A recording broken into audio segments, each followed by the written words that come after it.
So what does good data actually look like in practice, not theory? Well, I think it's data that you can actually run the business on. It doesn't have to be perfect data, just good data that shows up consistently, right? It's predictable and you understand what the purpose of it, what does it serve within the whole organization? There's another element, Christine, you touched on this, is having governance. Don't let governance be an afterthought, especially, when it comes to your foundational data. But also, I'm a big fan of naming conventions, having some structure to how things are labeled, titled. I think that's important. Yeah, absolutely. Well, and I think, a lot of organizations look at good data as like an achievement that you do, like you get good data, but it's a thing that it is a practice.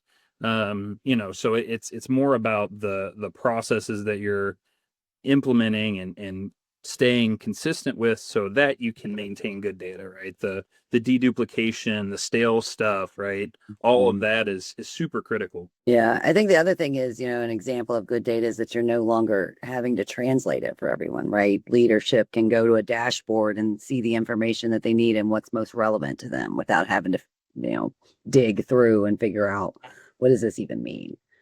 Or I've had leadership when they didn't trust their data, export it to Excel just to double check.